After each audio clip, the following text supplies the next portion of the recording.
So I'm going to give you, whether you attend or not, I'm just going to give you a little bit of an insight of what I know about winning. So whether you attend or not, at least by watching this, you'll have some idea of what it takes to be a winner.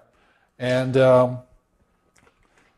what I found out here is this, is that there's actually 4 important aspects to life and to winning that's required for a person to be a winner. And these 4 points are, it makes up a tetrahedron. In other words, this is a stable structure. Winners always win. Even when they lose, they find a way to come back and win.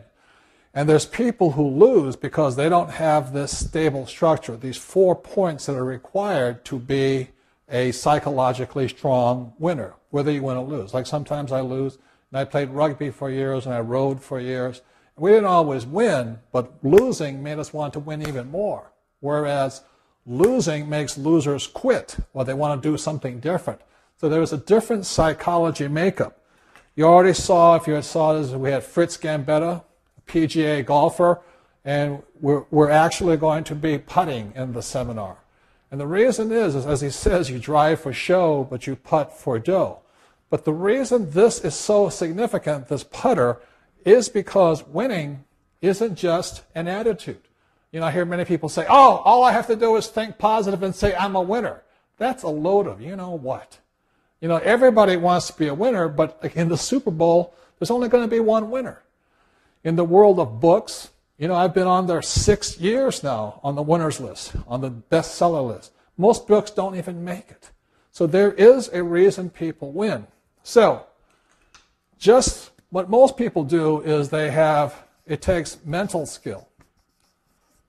You know, like for me to win with money, I need to understand the world of money. But mental is enough. There's a lot of people who are very smart, they're A students, valedictorians, but they're just broke. Or they become teachers and they're just broke. You could be very smart mentally and still not win. Another aspect of winning is emotional. A winner has strong emotional foundation. For example, like I said, I don't always win. But when I lose, I say, thank you. I'm glad you kicked me when I was down, because I'm going to come back at you. It's emotional. What most people say in my world of money, they go, oh, what if I lose? You know, I want to play it safe. I need job security. I got to play it safe. They may be very smart mentally or academically, but they lose emotionally. So it is one of the biggest reasons. They're so afraid of losing, they become losers. As I've often said, most people play not to lose. Very few people play to win. Because if you win, you know, everybody's after you then. You know, like on the blog sites, I have this guy, John T. Reed, he's always criticizing me. The guy's a loser. He can't win. All I can do is attack me. Every time he attacks me, I get happier. I say, good, I'm going to be out there. I'm going to get stronger. I'll get better. I'll beat him. But loser, oh, I don't want to lose. So it's mental and emotional. So Fritz is going to be talking about the mental part of the game and the emotional part of the game. As you know, for those who played golf, if it's only a 3-foot putt, but you got $1 million on the line, the emotions do kick in and it affects your thinking. And the third part, the reason this 3-day course will be so powerful, is because winners also have to control their physical side. So that's why this putter is so significant, is because winning, you know, when you're nervous, you're upset, it's a lot of money on the line, a lot of people, it's called they choke. You know, I've choked on a very short putt. Or I go up and I want to tee off and I say, okay, don't slice it, so I slice it. The ball goes way off. So to be a successful winner is you have to understand mentally, prepared emotionally, but have physical control. And the last one is spiritual, is how strong is your core spirit. Many people are losers because they talk about God or Buddha or Muhammad or Jesus, but spiritually they're very weak. I don't want to lose. You know, what if I lose? What if I fail? So the psychology of winning, which is the 3 days, whether you attend or not, I trust you will use some of this information, is that winning is not just a mental attitude, you know, a good attitude to think positive. It's not just about being brave or anything like this or being a good loser.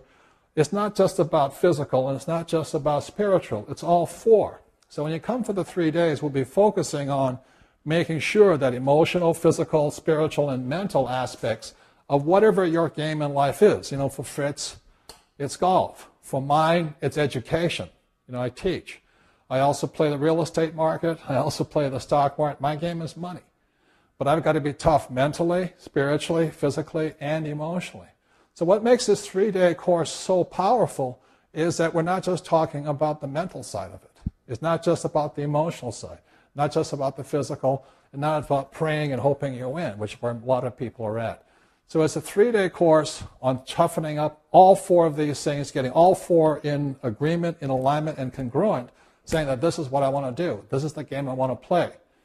So we'll be having other winners there, like Fritz is one of them. I'll be talking about, Ken McElroy will be talking about winning in real estate. I'll be talking about the financial markets, how people are winning or losing in the financial markets today. I also may have other people, like maybe have my friend who was one of the biggest publishers in the world, talking about why some people win at books and why most people lose at books. So, but it's really not so much your game or what you do. It is really the psychology, and psychology is mental, it's emotional, it's physical, and it's spiritual. So that's what makes this 3 days in Phoenix so powerful, so different than most other seminars. You will actually be putting for dough. And that's when most people choke, is when they actually have to put a golf ball down and they start betting money. They choke because they may think like a winner, but they have the emotions of a loser. They're terrible. They can't control the jitters on their body, and they don't believe or trust in God, or whatever the case may be. So that's what we saw with Fritz. He talks about driving for show, but putting for dough. You will be putting for dough, but it's not about the game of golf. It's about the psychology of winners. So I trust whether you attend the course or not, the 3 days, I trust you learn something about it. But to be a winner requires all four of these. You look at Tiger Woods. He has all four of these lined up, and that's why it creates him a winner. The more he loses, the more he wants to win. The stronger he gets. Whereas losers, they just want to avoid losing. So they play it safe, job security, invest for the long term, live below their means, buy mutual funds, and lose. Well, that's not the course for the people who want to come to this. So that's on April 20th.